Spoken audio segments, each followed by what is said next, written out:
This morning, I had a woman come up to the car, and I got out and I called her by name, and she said to me, "I can't believe you know my name." I said, "Why wouldn't I know your name?" She said, "I'm invisible."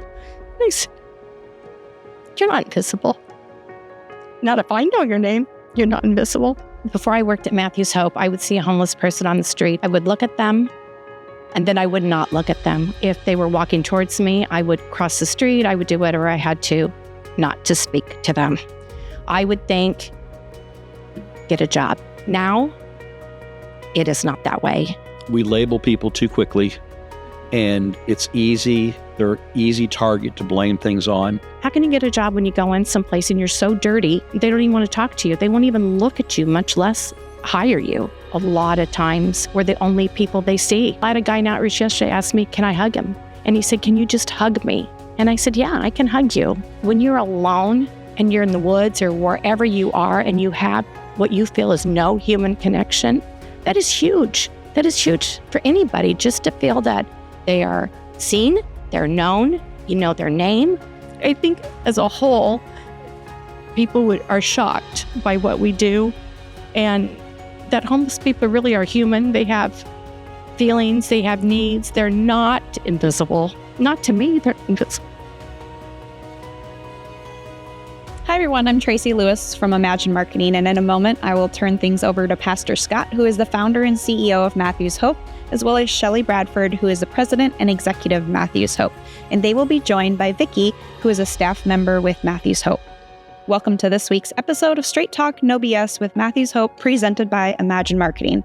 At Imagine Marketing, we put in extra effort to craft a tailored strategy for success. Book a free consultation today. In this episode, we will hear about Vickie's experience as a member of Matthew's Hope staff. Shelley, take it away. Vickie, thank you so much for joining our podcast. Can you start by giving everybody a little background about yourself? I have been married 2 times. I have 4 children, 2 that I biologically had and 2 that I adopted out of the system. I have been married this time 14 years, and I was married to my practice husband 32 years. Wow. So, yeah. Alrighty then. I always love when she mentions the practice husband. I think it sounds so much better. I think like all of us sitting here have had one. Had practice husband? And or spouses. better. I've had a practice husband, but I've had a practice wife, I guess. I don't know if she claimed to think that was good practice, but we're here. So how long have you worked for us, and what actually inspired you to come work for us? I have been here going on 2 years now. I worked at an antique store, and Scott and Shelley used to come in all the time, and I started chatting with Scott, and he told me what Matthew's Hope was, and I saw an ad on Facebook that you guys were hiring, and I applied, and here I am. Now, she applied, and I want to make sure before we get in on this thing, is that she applied to, if you call us, a bookkeeper and doing accounting work for us. I'm also going to share with everybody that you don't always see her in a hat. That is the truth. But literally, she went out mobile this morning. I did. I just got back. Started at about 6:30. 6 o'clock. 6 o'clock. Okay. So I just want to share that with everybody, because even in that, what I just said, she came to do bookkeeping. This morning, she was out in homeless camps and on the street at 6 a.m. Mm-hmm. Okay. Now we'll fill in all the other stuff right there. So tell me exactly, what is it that you do for us? What do you do for Matthew's Hope? I basically do whatever you need me to do. Mm-hmm. If there's a need to go mobile, I go mobile, which I go mobile Mondays and Wednesdays. Vickie's a crier, and it's okay. She's a leaker. It's I'm okay. a leaker. She's okay. From 6 a.m. until 11:30, whenever we get back in. And then on Tuesdays and Thursdays, I work outreach. So I get to see my people 4 times a week. Normally I see them 4 times a week. And she has a very understanding husband, Tommy Turtle. Tommy Turtle, yes. Who puts up with just about everything, but who is super supportive. Super supportive. You caught a little of emotion there, and that's kind of what this job can kind of do. It makes you a little emotional because you start to care and love these people. You care about what's happening with them, and we're invested. We become, as we've said in other episodes, you become family with them, and sometimes we're the only people they got. Right. But, yeah, the tears are okay. Trust me. I think that if more people understood what we see every day, they'd have tears in their eyes too. I will tell you, before I worked at Matthew's Hope, I would see a homeless person on the street, and I was what I would consider a typical person. I would look at them, and then I would not look at them. I would not make eye contact with them. If they were walking towards me, I would cross the street. I would do whatever I had to not to speak to them. I would think, get a job. I think most people and most of my friends that know I work at Matthew's Hope had the same type of outlook until I set them straight. Now, it is not that way. Mm-hmm. Now I go in the woods. It doesn't matter how deep into the woods I go. It doesn't matter. I go in. I take new drivers with me all the time, and I ask them before we start, are you worried? Are you afraid? We're going in the woods, and it's not something that this is your normal. And they tell me, I wasn't afraid until you mentioned it. And yes, I am worried. And I tell them, don't worry. Mm-hmm. I'll protect you. You're okay. You're okay. I'm going to take care of you. And we go in the woods, and I look at their faces to see what they see as they go into the woods, because after a while, you just acclimate yourself to it. You become accustomed to it the same way that they become accustomed to it. Mm-hmm. And I don't think the majority of our people want to be in this situation. They're not in this situation because of anything that they have done. They're in this situation because as a society, we don't do anything to help these people. Right. We do nothing to help these people. This morning I went and there was a guy sleeping on the park bench in Cocoa Beach. And I said to him, I woke him up, and he's one of our regulars. And I said, they're going to arrest you for laying on this bench. I said, not only are you right on the highway, but they're going to arrest you. And he said, they've come by 3 times. And I said, get up. You got to get up. And it's dark. Yeah. You got to get up, and you have to move, because you cannot stay here. You cannot sleep on this bench. Mm-hmm. And it's sad. And he said to me, where do I go? And I said, that's the problem. I don't know where to tell you to go. I just know you cannot be on this bench. Right. And it's awful. It's horrible. Today, the sheriffs were waiting when we pulled into one of our normal stops. And our guys said, we can no longer be there. And I said, where do they want you to be? Where are we supposed to be able to feed you and pick you up if we can't even find you? Right. Not here is not an answer. That is correct. And we need to be challenging. It's not fair to put it on law enforcement because of the fact that, they're doing their job. They're doing their job. Right. They're doing what they're. Now, I will say that with each city, and we're in, I don't know how many municipalities now. It keeps growing. A lot. Yeah. I know it's over 20, maybe 25. I don't know.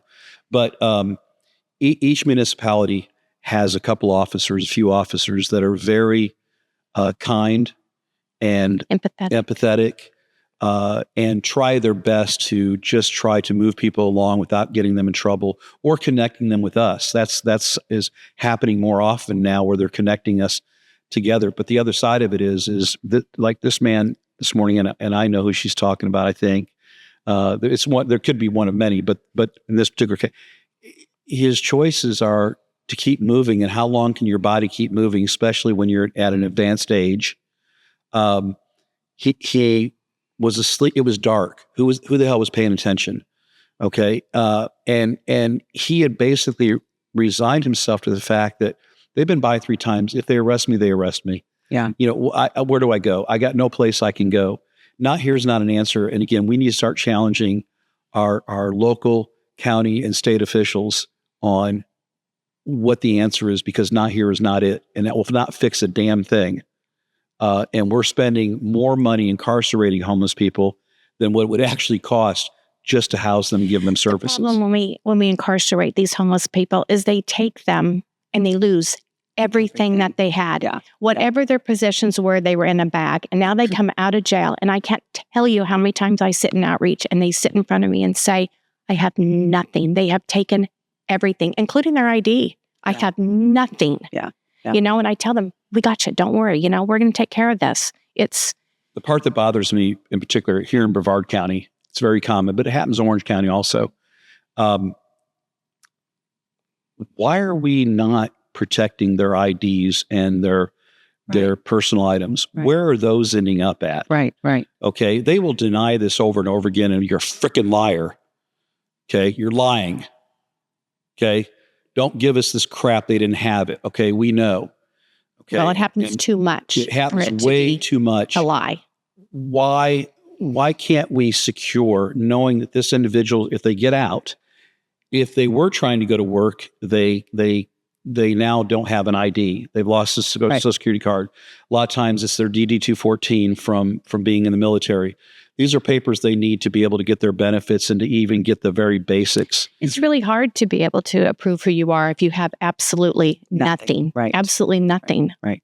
Before we get too far, for those that have never seen or listened to our episodes, why don't you explain more about what it is to go out and be in the mobile team? Because, you mentioned you got up so early this morning. Why do we get up so early? Well, So paint the picture for us. we get up in the morning and I have a driver that goes with me, and we have sandwiches in our van. We have a bag of food that consists of a peanut butter and jelly sandwich and usually a meat sandwich. There's a water. Sometimes, if we're lucky, there's Gatorade, and everyone always asks for Gatorade. There is some type of snacks in there, as far as there could be an orange, there could be crackers, or sometimes there's little things of peanut butter. Sometimes there's raisins in there, and we put them in our van, and we go out and we look for people. We go behind the buildings, we go behind the trash cans, we go anywhere that you would think if you were homeless that you would lay. And then we go into their camps. If we see a trail, we stop and we go in and we investigate the camp. We announce ourselves. We go in. A lot of times we see things that people probably don't even realize goes on in the camps. Horrible things. Children in the camps, babies in the camps, women. Women is a whole nother aspect of being homeless that I don't think people understand, because just being a woman on the streets, homelessness is unfortunately, well, maybe fortunately, a male-dominated society. And when women get on the streets, you can just imagine the problems that women have on the streets. And I hear about it all the time. So we feed them. I talk to them. A lot of times, we're the only people they see. We go in the camp. They won't come in for whatever reasons, if they have mental problems or just whatever their reasons are not to come in. And I will sit and chit chat with them and talk with them, make sure they're okay, how they're doing, see what they need.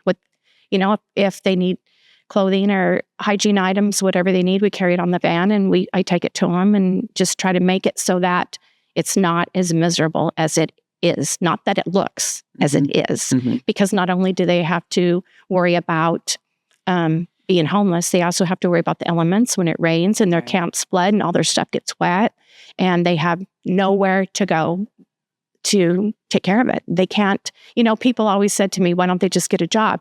Why don't they go get a job? It's their own fault. They're homeless. They need to get a job. And I tell them, how can you get a job? How can you get a job when you go in someplace and you're so dirty that they don't even want to talk to you? They won't even look at you, much less hire you. Well, and I think we just, laid it out for people. I just don't think people realize. And I have a very close friend that is an officer. He's actually a sheriff. And I've said, why do they take their IDs? And his answer is that the IDs actually belong to the state. Right. Exactly. Which I understand that, but how much money are we spending to continue to replace those IDs when we could just give them, here's your packet when you came in, go get it, go get a job, go live your life, stay out of trouble. And he agrees. He said, you're right. That's really what we should do. It's a shame. Again, the general public, and look, this is just out of ignorance, and you don't know what you don't know. There are so many laws in place that are crazy on the surface when you look at it, that makes these situations so much worse than they should be, such as, well, that's the property of the state. Okay, again, I don't understand that. Right. That's the first time I've heard that, actually, and I've done this for 16 years. Can't believe I've never said that to you. Never heard that. But so maybe you're not a liar. Doubtful. Very doubtful. What's that? Very doubtful. Very well. The liar should know who I'm talking to. Okay, the liar should know who I'm talking to. If you're in law enforcement, you just got to shut up your spine. I'm talking to you. Okay, Brevard County. I see things happen in Brevard County. Look, if we know how many of these women are here's part of the reason why some of them don't come out of the woods also. Okay, or behind the building, they're being trafficked. Okay, and their connection to Matthew's Hope puts them in danger. Okay. And they've learned that when they come here, because they often do, and say, I want out. We don't have the resources to always get them. Sometimes we do, but we don't always have the resources to get them out to safety. And now what's happened is word's gotten out. Okay. And they will either show up dead, which has happened way too many times, or beat up. And we see them and go, what the hell happened? Come in. They go, I can't come in. I can't talk about it. I can't talk about it. Okay. If I do, he'll kill me. And, what I don't understand is in that Wheel of Fortune that the sheriff does. Yeah, Ivy, I'm talking to you. You're probably not watching because why would you want to know the truth? If we know who's trafficking these people and we know who is pushing the drugs to the community, why in the hell aren't you doing something about it? 60% of Brevard County is unincorporated. So I don't fear you at all. In fact, I invite you to come sit in this chair. Sheriff Ivy, I invite you to come sit in this chair and you explain to us exactly why. I'll scoot over. You explain exactly why we know this stuff. I assume you know this stuff, but why aren't we doing something about it? We're busting people for stupid stuff. That guy, look, I move drugs. I move drugs more than you've ever busted people for getting. Busting the guy on the street for selling a little pot or crack or whatever, that's not going to solve anything. Doesn't solve anything. We need to get the guys who are pushing it. What I don't understand is why aren't we getting them? So there's it is. My challenge, anybody that's listening, if you're a friend of Wayne Ivy's, I have invited him on here. He supposedly was going to call me after an incident a while back. I never heard from him. So I don't fear him. I don't fear anything he does. In fact, I find it silly. So let's just get right down to it and invite you to see here. These women are scared. They are afraid. They're being trafficked. No, they're petrified. They're not scared. Yeah. They're petrified is a better word. Petrified. Yeah. And we're here. We're not asking anything of you than to work with us rather than work against us. Mm-hmm. Okay. Let's try to find a way of using some of our financial resources to get these people out of trouble. Here's another instance that happened, and we wrote about it in our Moving Forward magazine. We called it Just One More Dead Junkie. Yeah. And this gal wanted to be a journalist. And if you saw her picture when she was younger, absolutely gorgeous. And she finally comes to us one day and she goes, I'm ready. I got to get out of this. And we got in touch with her parents that lived over in Pinellas County. They were divorced, but for the sake of her, together they came and got her. They brought her to Pinellas County. They went to the courts to be able to get, what do they call it? When basically they can care for her needs while she's going through treatment. And the judge denied her. Attorney, maybe? You know what? There's different names for it. Guardianship may have been it. But long story short, it was denied. She was back in Brevard County 3 days later, and she was dead 2 days later by a hot shot. Now, what a hot shot is for you that don't know it is when someone is giving a purpose overdose or a shot of fentanyl that will certainly kill them. And we've learned that these people have no other track marks on them. So even if they were abusing drugs in some way, they were not shooting up. There's one mark on them. We don't investigate that. We don't look deeper into that why and who did it. It's just one more dead junkie, and something's wrong with that picture. I think we can all agree something is wrong with that picture. We had another person just the other day, again, same situation, and the judge denied it. Okay, we don't know what's going to happen with them. But this is common. Why are we denying the opportunity for someone to get better? Because we put them back on the street, one of three things are going to happen. They're going to be given an overdose, they're going to be beaten to death, or they're just going to die from health. And their mental health is going to go to pot really quick. I tell people all the time, if you didn't have a mental health issue before you became homeless, you will once you become homeless. So that's my rant right now. I feel very passionate about it. Otherwise, 4 years, Wayne Ivy wouldn't know me if he walked in and he just wouldn't. people are a big fan of his. I'm not a fan. I'm not a less a fan. I just know that more can be done. I will say also, he's got some amazing deputies that have brought people to us or come here and tried to understand what we do. And that's a pretty cool thing. But like everything else, it starts with the leadership. If the leadership's not on board, nothing, the people underneath that leadership can only do so much. We're better together. And I think we'd accomplish a lot if we could all row in the same direction. I agree. So, Vickie, what do you think would be the most surprising to someone that has never visited Matthew's Hope?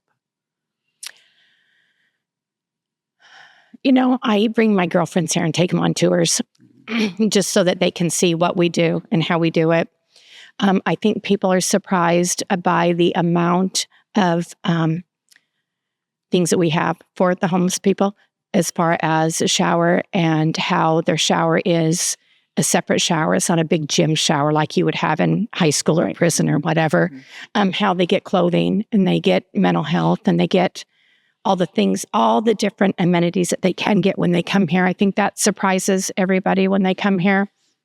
I think our people as a whole, the first time they come in, when I meet them on the street and I talk to them and they're new and I tell them, let me explain to you about Matthew's Hope and about what we do. And when I explain it to them, first of all, for me to meet someone who's not heard of us is very, very rare. And second of all, they're very surprised by what we do. I think people think we are like the House of Hope that hand you a bag of food and send you on your way. And we're not that way. We're just not that way. This morning I had a woman come up to the car and I got out and I called her by name. And she said to me, I can't believe you know my name. It's all right. I said, why wouldn't I know your name? She said, I'm invisible. And I said, you're not invisible. Not if I know your name, you're not invisible. So I think as a whole, people are shocked by what we do and that homeless people really are human. They have feelings, they have needs. They're not invisible. Not to me, they're invisible. It's funny, Tom and I will be driving down the street and we'll see someone and he'll say, you know him? And I say, I do know him. That's Johnny Brown or whoever it is. And he's like, okay. And then he plays this little game with me. You know him? You know him? I said, oh, I don't know everybody on the streets. I just know. My husband does that too. just know most of them. Yeah. I just know most of them on the streets. Yeah. As Vickie shared that, you got to remember, this is somebody's child. I know. Somebody's daughter, somebody's son. It's like my favorite as a pastor is the pro-lifers. Okay. Many of you are not pro-lifers. You're pro-birthers. And here's the difference. A pro-lifer would want to see someone not only born, but to thrive and would be there to make sure that they can make it through life. A pro-birther wants to protect people from abortion, but after that, don't do anything else. Okay. Our foster care system is overloaded. Because people are not adopting these kids. A lot of these kids, because they're separated from their parents at such an early age, they have various mental health issues. I know, you don't have to separation tell me that. anxiety and what have you. You've been through that personally with your adoptees and children and stuff. And so there's so many things that play into this that the general public, like I said, I want to believe it's just ignorance. I want to clear this up for a second. I feel I always have to. That at my age, ignorance and stupidity are two different things. Ignorance is you don't know what you don't know. Stupidity is you know it and you choose to ignore it or feel you know better. Okay, I want to believe that most of this is due to ignorance, because if we really have become that lack of caring in this country, I just can't believe. Maybe we had. What have we become as a society? What have we become, or what are we becoming? I think part of the problem too is fear. I think people are afraid. I think people are afraid of homeless people. I think people think that, they're going to attack you or they're going to do something to you. And I would say 99% of people that are homeless are not that way. They're not, and I'm sure there's crazy ones out there. There's crazy ones that aren't homeless, Right. So, I'm not afraid. I mean, my God, I weigh 120 pounds. If I can go in the woods, anybody can go in the woods, And she's over 45. Yeah, I'm way over on both sides. Yeah, I always laugh when I tell people that my average volunteer is over the age of 65 and female. How dangerous can this place possibly be? Yeah, no right? kidding. But again, I want to believe it's ignorance. But here's something else. We have a really great relationship with the media over the years. And well enough that most of them are in my phone. I have their personal phone number, and I'll watch one of them say something on television, and I'll call them and I'll say, "Why'd you say it that way?" My favorite, I won't name names because that's not fair in this particular case. But they said a homeless person burnt down this house. No. An arsonist burnt down this house that happened to be homeless. Yeah, I happened to have homeless. Arsony is mental illness. They were going to burn that damn place down either way. Right. And so what I have learned over 16 years of Matthew's Hope and over 20 years of working with the homeless and coming out of homelessness myself has been that we label people too quickly, and it's easy. They're easy target to blame things on. Most people don't know this, but if you go to your local police department and ask for it, they can give you statistics on how many homeless people are actually committing crimes and the type of crimes they're doing. The crimes they're doing are typically crimes of opportunity and need, stealing diapers, stealing food. Yeah. Things like that. Public urination. Not robbing a bank. Yeah, they're not robbing the bank. They're not stealing the coils off your air conditioner. They just aren't doing those things. In fact, most are trying to stay under the radar as best they can, in fear of being incarcerated for nothing any more than sitting on a bench. That's how bad it's gotten. The other day, the sheriff's department told our guys, and we were there, and we're trying to find out how and what we can do about it, but told them, I believe it was Homer Cape Canaveral, I have to check this out, but they were told they couldn't stand there on the sidewalk. I was up with them this morning. Yeah, that was a public sidewalk. There were two sheriffs sitting in the parking lot, and they have moved them around the corner, and they were sitting on a bench. And I told Brian, I'm going to go over and stand in view of those two sheriffs and hope they come over and want to chat with me so I can give them a little piece of my mind. And they did not come over. And I told Brian, if you see me in handcuffs, call Scott, because I'm going to need bail. As much as my husband loves me, I don't think he's going to go for he might let you sit. You can stay there. It'll be silent for a while. Tom might want a little break there for a couple. Wait a minute. How many hours can you keep her? How many hours can you keep her? Yeah. Holy smokes. I'm just taking a nap. I don't believe that for 1 second, not even a half a second. He'd be there in a minute. It's sad that we got ticketed. One of our mobile teams got ticketed the beach in Cocoa Beach because we were in the parking lot and we hadn't paid anybody for parking. But I don't think there was anybody there that we could pay for parking because it was before. Okay. But they ticketed our van. Our vans, you clearly know it's Matthew's Hope. They got Matthew's Hope all over it. It says homelessness on it. You can't deny it's one of our vehicles. And you're going like, really? You ticket our vehicle. All we're here to do is try to round these folks up, get them something to eat so they're less likely to steal something to eat, get them connected with our services, because if they have laundry service, a haircut, a shower, they've been able to visit with my medical or mental health team, they start to fade into everybody else. They look like everybody else. Why would you not, as a municipality, want that to happen?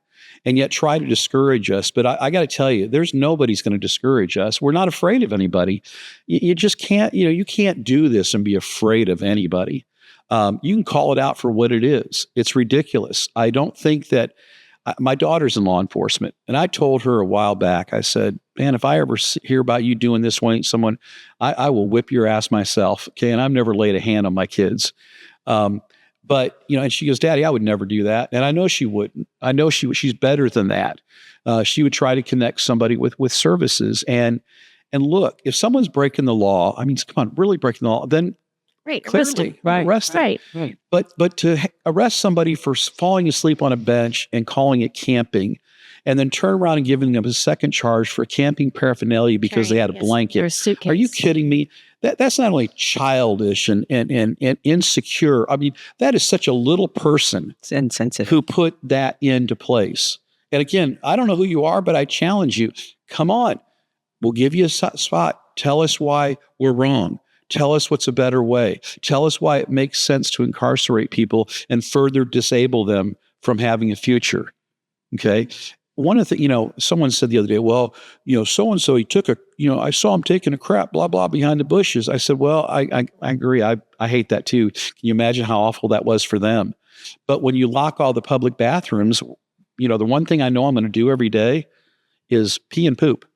Okay. It's a function of our bodies that God created. Okay. But if I'm going to make it impossible for you to go anywhere, eventually you got to go somewhere. Mm-hmm. Rather than locking all the public bathrooms, why can't we spend a little bit of money of all that money we're wasting and put a couple cameras up?